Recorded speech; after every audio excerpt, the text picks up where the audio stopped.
साथियों, मैं आपसे पूछना चाहूँगा कि आपने सेकंड ग्रेड के एग्ज़ाम दिए हैं, आरपीसी फर्स्ट ग्रेड हो या सेकंड ग्रेड जो भी हो, आपका एक्सपीरियंस रहा है। आपने पेपर देने के बाद में अगर सिलेक्शन हुआ तो अच्छी बात है, आप बधाई के पात्र हैं। अगर सिलेक्शन नहीं हुआ और अभी भी आप जूझ रहे हैं और जो एग्ज़ाम आने वाला है आपके सामने, उस एग्ज़ाम को क्रैक करना है, तो मैं आपसे ये पूछना चाहूँगा कि जो पेपर आपने दे दिए हैं, वो पेपर आपके पास जब आए, आपने कभी उन पेपर का एनालिसिस किया या नहीं? अब कहोगे कि ये कौन सी नई बात है, पेपर तो सभी देखते हैं, एनालिसिस भी करते हैं। लेकिन मैं कुछ ऐसी चीजों की तरफ आपको ले जाना चाह रहा हूं जिन पर शायद आपने फोकस नहीं किया। आप भी यही चाहते हैं कि आपका सिलेक्शन हो और मैं भी यही चाहता हूं कि आपको एक ऐसी स्ट्रेटेजी मिले जिससे आप एग्जाम में आपका लक्ष्य हासिल कर लें। साथियों, सीधी सीधी बात मैं करूंगा कि जब पेपर आपने दिए हैं, कभी आपने उसको एनालिसिस करके ये चीज नोट की कि उस पेपर में ऐसे कितने क्वेश्चन थे जो सीधे सीधे डायरेक्ट फॉर्मूला बेस्ड थे, जिसमें केवल फॉर्मूला अगर याद कर रखा है तो उसमें वैल्यूज पुट की और ये आंसर तक पहुंच गए। ऐसा आपने कभी किया या नहीं? अगर किया है तो कमेंट करके बताएं आपका क्या एक्सपीरियंस रहा, और नहीं तो मैं आपको बताना चाहूंगा कि अब तक जो पेपर्स हुए हैं, चाहे फर्स्ट ग्रेड हो या सेकंड ग्रेड, मैंने उसको कितनी बार एनालाइज किया है और वो एनालिसिस में आपके सामने रख रहा हूं। अगर आप एक महीने के जो आपको मिल रहा है, इसमें अगर ये चीज नोट करें और फिर आप अगर इसकी प्रिपरेशन करें, आपका सिलेक्शन कोई नहीं रोक सकता। देखिए, मैं आपको बताना चाहूंगा, मैंने पहले लिख दिया कि सेकंड ग्रेड 2025 जो आपके अभी आगे आने वाली है। साथियों, अगर मैं स्टार्ट करूं फर्स्ट ग्रेड से, तो देखिए, जैसे मान लो मैं सबसे पहले बात करूं कि फर्स्ट ग्रेड एग्जाम 2012, बहुत पुरानी बात हो गई, आप देखेंगे, लेकिन मैं 2022 तक आ रहा हूं। 2012 की अगर बात करें तो उस कंडीशन में आपके 107 क्वेश्चन ऐसे थे जो डायरेक्ट फॉर्मूला बेस्ड थे। मैं बात करूंगा फर्स्ट ग्रेड 2014 की, उसमें आपके थे 105 क्वेश्चन डायरेक्ट फॉर्मूला बेस्ड। अब अगर मैं बात करूं तो फर्स्ट ग्रेड 2025 की बात कर लेता हूं, चलो मैं, ठीक है ना। तो 25 में आपके आए थे 113 क्वेश्चन। अब ये देख लीजिए, डायरेक्ट फॉर्मूला बेस्ड क्वेश्चन थे, सीधा सीधा। और बात करूं मैं फर्स्ट ग्रेड का ही, जैसे 2022 की बात करूं, 2022, तो इसमें आपके बने थे 109। देख लीजिए कितने क्वेश्चन ऐसे जो डायरेक्ट आपके फॉर्मूला बेस्ड बन गए। अब मैं अगर सेकंड ग्रेड की बात करूं तो सेकंड ग्रेड की, जैसे मैं थोड़ा पुराना अगर लेता हूं, 2013 की बात करूं, 2013 में जो है तो उसमें आपके कुल 105 क्वेश्चन ऐसे थे जो डायरेक्ट फॉर्मूला बेस्ड। और अगर मैं लेटेस्ट की बात करूं तो 2023, ठीक है, संस्कृत डिपार्टमेंट और सामान्य दोनों में लगभग 108 से लेकर के 110 क्वेश्चन जो है वो डायरेक्ट फॉर्मूला बेस्ड थे। अब आप देखिए कि डायरेक्ट अगर फॉर्मूला बेस्ड इतने क्वेश्चन है, लगभग 100 के ऊपर, मतलब आपको केवल फॉर्मूले याद करने और उन फॉर्मूलों में डायरेक्ट क्वेश्चन से वैल्यू पुट करने और आंसर तक पहुंचना, सभी में देख लीजिए आप अबाउट 100 प्लस सब में हो रहे हैं। और 100 प्लस अगर क्वेश्चन आपके सही हो रहे हैं तो आप इसको 2 से मल्टीप्लाई कर लीजिए, 200 नंबर आ रही है। फिर भी चलो मान लें, और इसमें से अगर आप सपोज 10 से लेकर के 15 जो है वो आप माइनस भी कर लें, तो भी आप लगभग 180 नंबर आप एक जो सब्जेक्ट है उसमें ला रहे हैं, तो फिर जीके में तो आपको केवल क्या है, क्योंकि लगभग अपन मैक्सिमम 300 प्लस पे हो रहा है, तो आपको जीके में क्या लाना, आपको 100 प्लस इसमें ले आना है, ये आपका सिलेक्शन है, ठीक है ना। तो मैं कहना क्या चाह रहा हूं कि जब आपके डायरेक्ट फॉर्मूला बेस्ड क्वेश्चन अगर 100 से ऊपर आ रहे हैं तो फिर आपका सिलेक्शन क्यों नहीं हो रहा, कभी विचार किया आपने? इसका मतलब क्या हुआ, इसका मतलब ये हुआ कि जो आपने क्वेश्चन किए हैं, एक तो आप सबसे बड़ी गलती ये कर रहे हैं कि आप जो टॉपिक टफ लग रहा है आप उसमें अनावश्यक उलझ रहे हैं। मेरा यह कहना कि आप उस पर ज्यादा समय नहीं दें, बेटर ये कि आप हर टॉपिक से जैसे डायरेक्ट फॉर्मूले हैं उनको याद कर लें।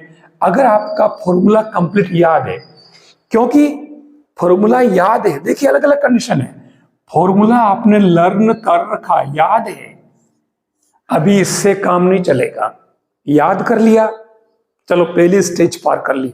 अब आप फॉर्मूले में जो भी फॉर्मूला यूज कर रहे हैं आप, ठीक है, जैसे आप किसी भी देख लें, जैसे रो का फॉर्मूला देख लीजिए, तो आर स्क्वायर प्लस ये अपने वो ले लेते हैं ना अपन, 1 प्लस वाई डेज स्क्वायर 3/2 और वाई डबल एज, जैसे रो का फॉर्मूला है, ये मैंने सिंपल ले लिया। लेकिन अब हमें इसमें कहां कहां सावधानी बरतनी पड़ेगी, क्योंकि बहुत सारे ऐसे साथी हैं जिनको फॉर्मूले याद थे, और फॉर्मूले याद करने के बाद जैसे आपने उसमें वहां सवाल करने बैठे, क्योंकि देखिए वहां दबाव बहुत होता है, समय आपको कम मिलता है, और वहां पे जगह भी कम मिलती है सोल्व करने के लिए, तो वहां चौड़े चौड़े होकर के हम नहीं चल सकते, वहां बिल्कुल शॉर्ट में निपटाते हुए और हमें आंसर तक पहुंचना होता है।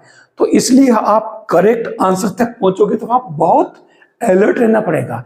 मैं आपसे कहना चाहूंगा कि बिल्कुल ठंडे माइंड से आप एक एक वैल्यू पुट कीजिए, जो कर्व दे रखा होगा y=fx, ठीक से पहचान लीजिए कि आप उसका डायरेक्ट dy/dx निकाल पा रहे हैं। अच्छा, वो निकाल लिया, कोई दिक्कत नहीं, वैल्यू पुट की, आपने स्क्वायर ठीक से किया या नहीं। अब आप ये मत कहना कि तो कॉमन बात है, कॉमन नहीं है, आपने खुद महसूस, अगर आप मैथ्स को सीरियसली ले रहे हैं तो आपने ये चीज महसूस की होगी। उसके बाद 1 प्लस फिर पावर 3/2, उसके बाद में नीचे dy/dx का डबल, यानी कि y का डबल डेरिवेटिव, ये सारी चीजें इसमें वैल्यू पुट करते हुए सोल्व करते हुए यूं का यूं बिना किसी एक्सीडेंट के और नुकसान पहुंचे अगर आंसर तक पहुंच रहे हैं तो ठीक है। लेकिन अगर डायरेक्ट फॉर्मूला याद है ना, आप इसमें भी मिस्टेक कर देते हैं तो वहां प्रॉब्लम हो सकती है।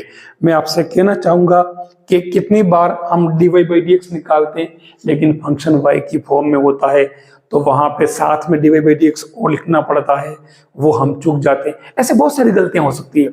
मेरा मतलब ये कि फॉर्मूला याद करना पर्याप्त नहीं है, फॉर्मूला याद करने के बाद में आप उस पैटर्न के क्वेश्चन करके देखिए आपसे हो रहे हैं या नहीं, और क्योंकि करने बैठोगे तो आप आंसर तक पहुंचते पहुंचते रास्ते में 50 जगह गलतियां करोगे। जब आंसर देखोगे फिर वापस जाओगे, अरे मैंने कहाँ मिस्टेक की, तो पता चलेगा कि अरे मैंने यहाँ प्लस की मिस्टेक कर दी, मैंने माइनस की मिस्टेक कर दी, मैंने स्क्वायर करना भूल गया, मैं कॉमन लेना भूल गया। ये ऐसी चीजें वहां पर बहुत ज्यादा होती है। क्या आपके ऐसी होती है या नहीं, सही सही बताना। अगर मैथ्स वाले हैं तो जरूर होती होगी, तो आप मान के चलें। हमें इन चीजों से उभरते हुए आगे बढ़ना पड़ेगा, क्योंकि हमारे पास सीधे सीधे ऐसे क्वेश्चन आ रहे हैं फॉर्मूला बेस्ड, तो हम केवल फॉर्मूले ठीक से याद करें और वैल्यू पुट करें ताकि हम आंसर तक पहुंच सके। मैं ये कहना चाहूंगा कि अगर आपको फॉर्मूला याद है वो पर्याप्त नहीं है, पहले आप फॉर्मूला याद करेंगे, फॉर्मूला याद करने के बाद में अब उसमें क्वेश्चन किस तरह के आ सकते हैं हमें ये देखना पड़ेगा। मैं जैसे एक एग्जांपल बताता हूं आपको कि एक जैसे फॉर्मूला है, एक इंटीग्रेशन का फॉर्मूला, ठीक है। अब इसमें क्या है, ये फॉर्मूला है x f days x plus F x D x. शायद आपको जानकारी हो या न हो, ये एक इंटीग्रेशन का फॉर्मूला है, तो डायरेक्ट इसका answer X F X plus C हो जाएगा। अब इसको अप्लाई करना आना चाहिए, और अप्लाई करना कब आएगा? जब आपको ये दिमाग में बैठेगा कि शुरुआत में x होना चाहिए, फिर यहाँ पर एफ डेज एक्स यानी कि जो फंक्शन यहाँ है उसका डेरिवेटिव यहाँ हो, तभी आप कर पाएंगे। कैसे? जैसे आप देखिए, ये बनेगा x और cos x plus sin x dx। देख लीजिए, ये आपका एफ एक्स, ये एफ डेज एक्स, तो आंसर क्या बनेगा? आप बताना आंसर कमेंट करके क्या है। इसको अगर ये समझ गए हो तो कहने का मतलब ये कि फॉर्मूला अगर आपकी समझ में आ गया है तो फॉर्मूले को अप्लाई करना सीखें, तभी आप एग्जाम में कर पाएंगे। ये बहुत खास स्ट्रेटेजी है, क्योंकि काफी साथी ऐसे भी हैं, जब मैं कोई स्ट्रेटेजी बताता हूं तो उसमें ऐसे भी कमेंट आते हैं कि अब की बार कोई स्ट्रेटेजी काम नहीं आएगी, कुछ नहीं होगा। हमें ऐसे नेगेटिव नहीं होना है। नेगेटिव कैसे बन सकते हैं? हम कोई न कोई स्ट्रेटेजी तो यूज करेंगे, तभी हमारा सिलेक्शन होगा। और करते भी हो आप, ऐसी बात नहीं है। जो ये कमेंट करता है वो भी ये जानता है कि हमें कोई न कोई स्ट्रेटेजी यूज ऐसी करनी है जिससे हमारा सिलेक्शन हो जाए। फिर भी हम अपने तरफ से बात कमेंट कर देते हैं ऐसा नेगेटिव। दिमाग में बिठा देना कि ऐसे नेगेटिव कमेंट करने से भला किसी का नहीं हो सकता।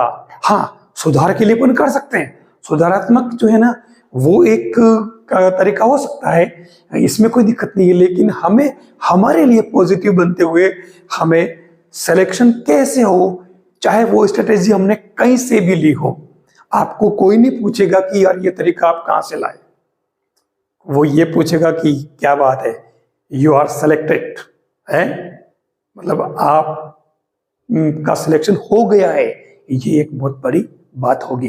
तो जो बातें मैंने बताई है, सिलेक्शन लेना है तो जो फॉर्मूले याद है करने हैं उनको बढ़िया कीजिए, और याद करने के बाद में आप उनमें एप्लीकेशन कैसे उनको अप्लाई करना सीखें, तभी आप सक्सेस हो पाएंगे।